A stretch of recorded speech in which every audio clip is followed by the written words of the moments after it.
One of my personal heroes was a Pakistani Christian by the name of Shahbaz Bhatti. Knox Thames works for the U.S. State Department. His job? To help stop the persecution of Christians, following in the footsteps of his hero, Shahbaz Bhatti. And tragically, Pakistani Taliban murdered him outside his mother's home in Islamabad.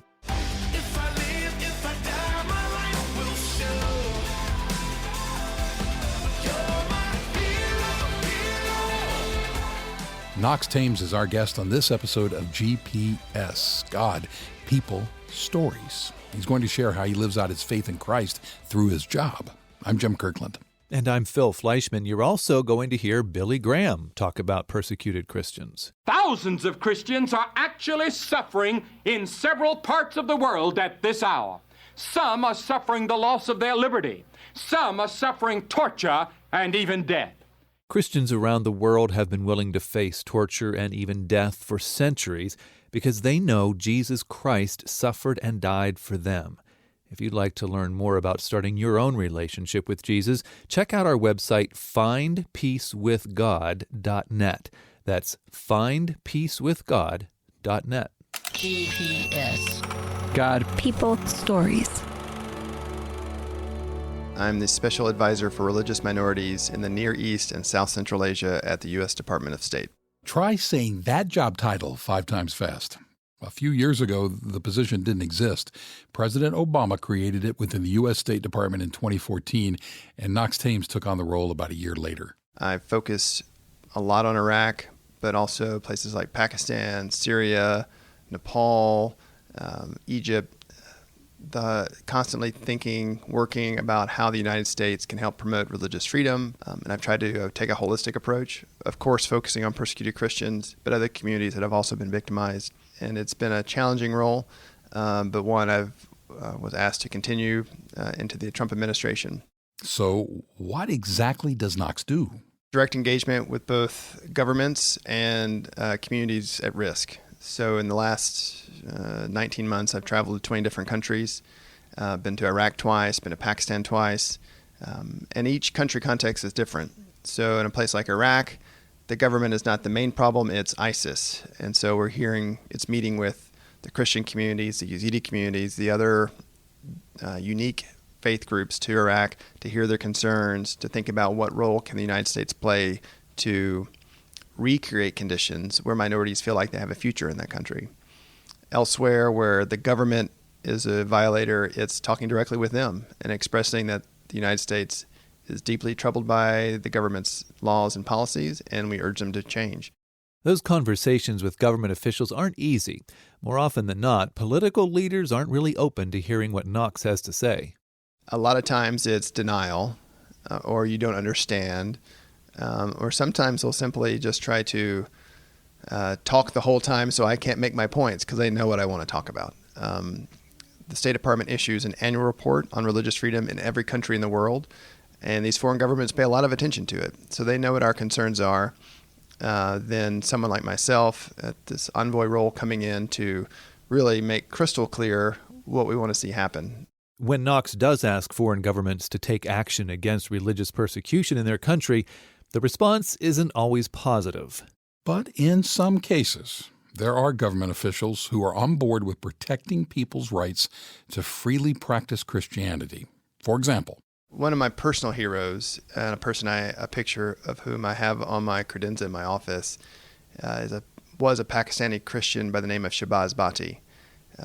He was a longtime advocate for the rights of Christians in Pakistan, and under the previous government, this was about 8 years ago, he was made a cabinet minister focusing on minority affairs. And he bravely spoke out against Pakistan's blasphemy law, which is really problematic. He spoke out about the case of Asia Bibi, this Christian mother who's been sentenced to death for the so-called crime of blasphemy. Shahbaz received death threats, but he continued on with his work. Then, in 2011, tragically, Pakistani Taliban murdered him outside his mother's home in Islamabad.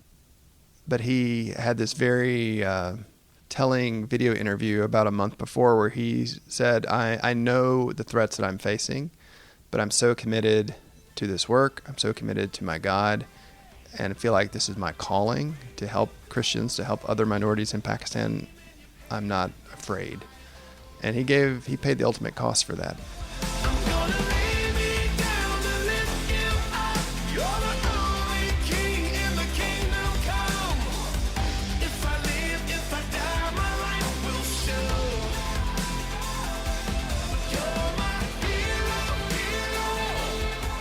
Part of the motivation behind Shahbaz Bhatti's assassination was the Taliban's belief that he had violated Pakistan's very strict blasphemy laws. Those laws don't allow any speech or demonstrations against the Islamic faith. Shahbaz Bhatti refused to follow those rules and continued to share the message of Christ until the day he was killed. I think it's a powerful reminder of the importance of courage, but also a challenge to all of us who care about religious freedom, that we don't let his death be in vain, that he held a candle in a very dark place and it was snuffed out, but then we light other candles. And so I'm inspired by him, I'm challenged by him, and I always think, I hope I do my job half as good as he did his. But perhaps the biggest motivation for Knox to do his job well is his personal relationship with Jesus Christ. I'm a Christian, and part of my attempt to live out the teachings of Jesus is to do this work, to advocate for religious freedom for everyone. That's my personal motivation, and I'm proud that our country is an American value, and the United States is committed to this cause of religious freedom for all. Knox also draws his inspiration from the parable of the Good Samaritan, where Jesus was illustrating what does it really mean to love your neighbor. And the Samaritan was the hero. And the Samaritan crossed over religious and ethnic boundaries to save someone who'd been attacked by robbers. And then the message was, go and do likewise. 'Cause you said go, go. I don't care who or where you've been. So don't you be afraid to show the world your faith. 'Cause you're never alone. Just go, go. I will make your fishes a man. Knox Thames lives out his faith in Jesus Christ by standing up for persecuted Christians around the world. What about you? How are you living out your faith in Jesus Christ? If you're not sure how to answer that, then check out this website, findpeacewithgod.net. And when you're there on the site, there are resources to help you live the Christian life. And if you want to know more about starting a relationship with Jesus Christ, we can help you with that too. The website again is findpeacewithgod.net. Knox Thames relies on the power of prayer when he works with persecuted Christians. And in just a minute, he'll share how you can be praying for him and for the work he's doing. You're listening to GPS, God, People, Stories, a podcast production of the Billy Graham Evangelistic Association. Thousands of Christians are actually suffering in several parts of the world at this hour. Some are suffering the loss of their liberty. Some are suffering torture and even death. Billy Graham, 1967, talking about something that's still happening today. In the past 20 years, it is estimated that more people have been martyred because of their faith in Jesus Christ than in all the persecutions of the Roman Empire of the first century put together. It is true that salvation is free, but discipleship costs everything. It is true that very few of us would volunteer to endure physical suffering, but this is precisely what Jesus promises, and he asks it of us. He asks that we commit ourselves to him without reservation, and that we be willing to pay whatever price it takes to follow him. I'm asking you today, whoever you are, to say yes to Jesus Christ, to say, I too will follow him to the death of sin and self in my own life. I'm willing to follow him even to physical death if that's what he wants me to do. I do want to commit myself to him. I want to share in his glory that is yet to come.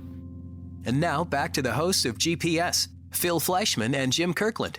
As a great reminder from Billy Graham on the importance of being all in.